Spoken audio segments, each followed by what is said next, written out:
Assalamualaikum warahmatullahi wabarakatuh. Waalaikumsalam. Saya ingin bertanya kepada Mas Gibran, apa saja kiat sukses untuk generasi muda di masa depan, yang dimana nanti kita akan di beberapa tahun kemudian nanti kita akan melewati, mengalami dan mendatangi masa itu. Jadi mohon tipsnya kepada Mas Gibran atas kiat sukses untuk generasi muda di masa depan. Wassalamualaikum warahmatullahi wabarakatuh. Pertanyaannya general sekali. Pokoknya belajar yang rajin. Besok ujian kan, belajar.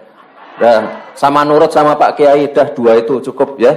Dah itu aja kiat sukses, apalagi ya.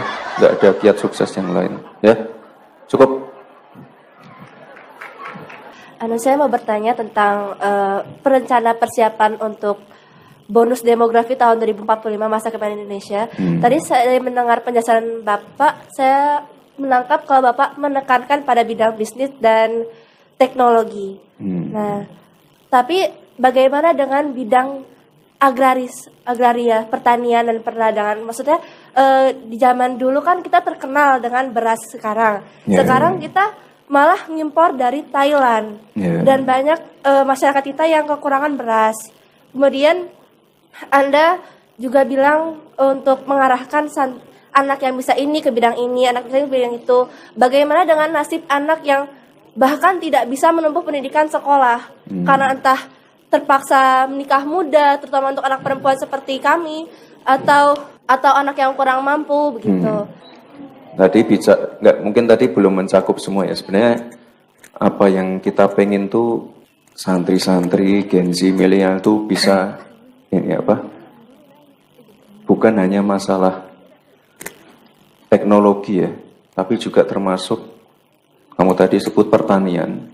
Tapi ke depan yang namanya pertanian tuh harus mulai mengarah ke misalnya smart farming. Kalau sekarang saya ketemu dengan petani-petani ya, yang menjadi masalah pasti masalah pupuk, masalah pembibitan. Atau kalau saya ketemu dengan nelayan, itu biasanya terbentur masalah regulasi. Sekarang kan ada regulasi terbaru itu, misalnya penangkapan ikan terukur, zonasi kuota. Nah, nanti ke depan jangan sampai tidak ada anak muda yang mau jadi petani, karena masa depannya juga ada di situ. Kan nanti pernah dengar masalah ini ya, istilah hilirisasi ya. Hilirisasi kan yang paling terkenal nikel untuk baterai ini loh mobil listrik. Nah, ke depan tuh juga ada yang namanya hilirisasi digital, hilirisasi pertanian, hilirisasi perikanan. Nah, nanti yang ngisi anak-anak muda. Jadi kalau di Jawa Barat itu ada yang namanya program petani milenial. Pernah dengar ada yang dari Jawa Barat nggak? Ada program namanya petani milenial. Jadi petani yang menggunakan benar-benar teknologi terkini, misalnya untuk mengecek pH tanah, mengecek tanah mana saja yang subur. Ini kalau nggak anak-anak muda yang menggunakan teknologi nggak mungkin bisa. Oke. Yang pertama, terus terang gue ngantuk sih dengerinnya. Soalnya seperti kayak tidak ada gairah gitu untuk menjelaskan. Yang kedua, ini nggak dapat poinnya, maksudnya solusinya nggak dapat. Kayak yang pertama tadi melewati masa kecil menjadi dewasa gitu kan, nanti di dewasa harus cari kerja apa segala macam, bagaimana? Cuma dikasih jawaban ya belajar sama nurut sama Pak Kiainya, udah cukup. Dah, itu memang udah pasti namanya anak pesantren mah memang belajar terus nurut sama kiainya. Maksudnya itu kiat-kiatnya gimana, step by stepnya gimana, penanganannya gimana, terus solusi ke depan nantinya mau buat program apa, kan yang itu yang diminta.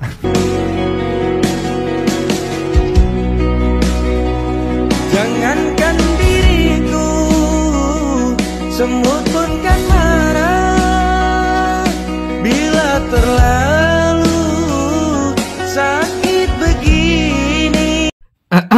Terpaksa saya pakai lagi intro ini, yaitu gambaran ketidaknyambungan.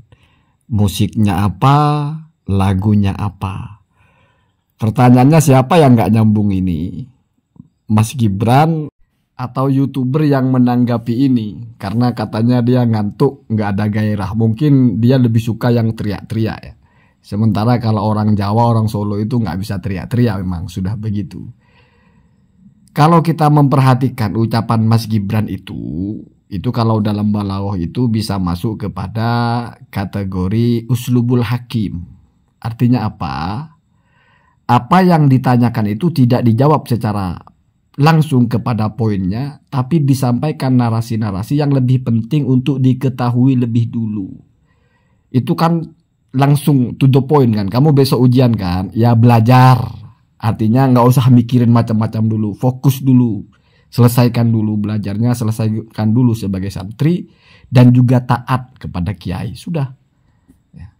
Itu beda dengan misalnya seorang motivator yang mengisi seminar, di mana memang semuanya itu sedang fokus menerima kiat-kiat ya, atau tips sehingga dibedel. Tips sukses begini, pertama tentukan dulu habitnya apa, tentukan dulu minatnya apa, dan sebagainya lah, itu bisa di googling ya. Justru saya kira ini narasi yang cerdas dari Mas Gibran ini ya, di bagian itu ya. Apalagi kalau ditarik kepada tiba kuhu limuqtadul hal, narasi yang sesuai dengan keadaannya mereka kan santri. Apa sih nasihat yang lebih bagus untuk santri kecuali ya taat kepada kiai. Ikut aturan kiainya, ikut aturan pesantren. Udah itu kiat suksesnya. Artinya nggak usah terlalu kemana-mana dulu gitu. Belajar dulu gitu. Apalagi besok ujian ya. Sama dengan Rasul dulu ketika sahabat nanya tentang bulan ya. Yas'alunaka anil ahillah ya. Kenapa bulan itu kadang kok kecil, kadang bentuk sabit, kadang terbitnya di sana, kadang bagaimana gitu. Nabi menyampaikan jawaban bukan seperti yang mereka tanya, karena yang mereka tanya itu masalah astronomi. Tapi Nabi memberikan informasi yang lebih penting untuk mereka tahu lebih dulu. Kul hiya mawaqitul linnas. Jawabkan wahai Muhammad, itu fungsinya sebagai petunjuk waktu bagi manusia. Kan bukan itu yang ditanya, tapi itu lebih penting. Anggaplah ini sama lah. Kiat sukses yang ditanya mungkin seperti yang diinginkan oleh YouTubernya ini, step by stepnya atau apa. Tapi kata Mas Gibran, kamu besok ujian, ya sudah belajar saja. Itu cerdas nak ya. Kemudian yang kedua, sebetulnya kan Mas Gibran ini hanya ada kalimat konektornya yang tidak sambung gitu. Walaupun memang ada dua pertanyaan, yang satunya nggak terjawab. Yang pertanyaan utamanya itu adalah bagaimana mengembalikan kedaulatan pangan atau swasembada apa bahasanya ya. Kita itu tidak impor beras kan begitu. Karena kita ini punya basic atau punya kapasitas sebetulnya punya kompetensi lah untuk tidak impor beras karena melihat luasnya lahan padi di negara kita. Lalu bagaimana solusinya agar kita tidak impor beras lagi? Kan begitu pertanyaannya. Jawaban Mas Gibran itu sudah sangat tepat ya. Yang pertama ketika menyinggung tentang hilirisasi pertanian. Walaupun memang ada koneksi antara hilirisasi pertanian dengan mempertahankan atau meningkatkan kedaulatan pangan, artinya menekan impor. Apa koneksinya? Hilirisasi pertanian itu kan tujuannya adalah biar petani lebih sejahtera. Jadi mereka mengolah dulu bahan yang mereka tanam itu, ketika dipanen itu diolah dulu, tidak langsung dijual mentah. Nah, seperti misalnya hilirisasi nikel. Ini tidak butuh kepakaran Pak ya, semua orang bisa baca, bisa paham nih, masalah sederhana begini ya. Jadi kamu jangan komplain, saya nggak belajar ini kok tahu ya. Kamu baca aja di googling ya begitu ya. Bukan hal yang rumit ya.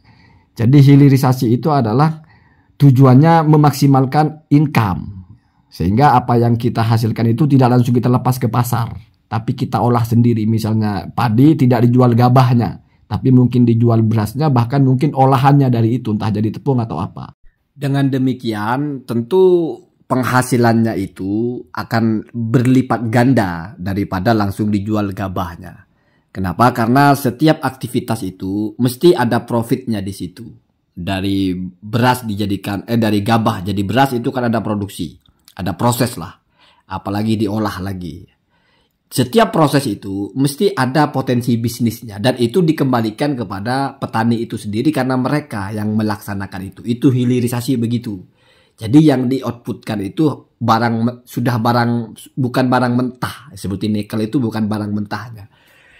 Tujuannya adalah untuk stimulan saja. Untuk merangsang atau memicu orang agar mau bertani. Ya. Ciptakan situasi dan kondisi bahwa bertani itu profitnya besar. Orang akan bertani semuanya. Jadi tidak lagi semuanya mau ke kota, tidak lagi berpikir semuanya harus kerja di luar negeri atau apa. Selama ini orang kerja selain tani karena menganggap bertani itu tidak menghasilkan. Ditambah masalah pupuk lah atau apalah. Nah, kalau itu semua dibereskan, pertanian ini menjadi hal yang dianggap sebagai profitnya besar. Dengan banyaknya orang yang bertani, dengan meningkatnya semangat masyarakat untuk bertani sebagai efek dari keuntungan besar dalam pertanian, maka produksi beras akan meningkat. Nah, ketika produksi beras meningkat, tentu saja angka impor akan berkurang atau bahkan bisa menjadi swasembada, tidak impor lagi. Begitu ya. Lalu pertanyaannya, kenapa Mas Gibran tidak mengurai serunut ini? Jangan-jangan Mas Gibran pakai teori al-ijazu lidzaki. Kalau untuk orang cerdas, narasi itu memang yang simpel-simpel, ya. Tidak perlu terlalu rinci. Kan bisa jadi begitu, Pak. Lagi-lagi balaghah itu ijaz namanya. Jadi membuang sesuatu yang mestinya ada, tapi karena sudah bisa difahami maksudnya. Artinya ketika kita bicara hubungan makan dengan kenyang, tidak perlu kita sebutkan. Kamu lapar, ya sudah makan. Tidak perlu kita jelaskan karena makan membuat kamu kenyang. Tidak perlu begitu ya. Itu cerdas nak ya. Tapi saya tetap pilih nomor 1.